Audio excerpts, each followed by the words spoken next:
എഴുന്നള്ളിപ്പിനിടയിൽ കൊമ്പ് കോർത്ത ശങ്കരൻകുട്ടിയും ദേവിദാസനും ഒരു തമാശയ്ക്ക് തുടങ്ങിയ റെസ്ലിംഗ് മത്സരം പിന്നീട് കാര്യമാവുകയായിരുന്നു.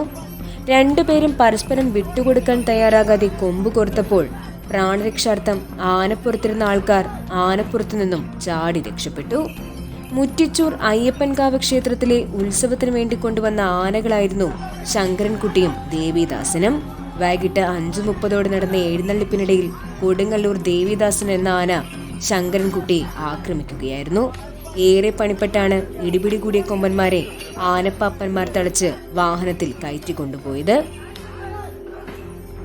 2025 പൂരപ്പറമ്പുകളിൽ ആനകൾ തമ്മിൽ നടന്ന ഏറ്റുമുട്ടലിലൊന്നായിരുന്നു ഇത്. ഇതുമാത്രമല്ല, തിരുവല്ല ശ്രീവല്ലഭസ്വാമി ക്ഷേത്രത്തിൽ എഴുന്നള്ളിപ്പിനിടയിൽ വേണാട്ടുമറ്റം ഉണ്ണിക്കുട്ടൻ എന്ന മൂഴയാന ജയരാജ് എന്ന മറ്റൊരാനയെ കുത്തിയെങ്കിലും വൈപ്പുകൊമ്പ് കൊണ്ടുള്ള കുത്തായിരുന്നതിനാൽ ജയരാജിന് പരിക്കുപറ്റിയില്ല. കൂടൽമാണിക്യം ക്ഷേത്രത്തിലെ ആനയൂട്ടിനിടയിൽ കൊളക്കാടൻ കുട്ടിക്കൃഷ്ണനും അമ്പാടി മഹാദേവനും ഇടയ്ക്ക് കൊമ്പ് കോർത്തെങ്കിലും പാപ്പാന്മാർ പെട്ടെന്ന് തന്നെ ആനകളെ തളച്ച് സ്ഥിതിഗതികൾ ശാന്തമാക്കി.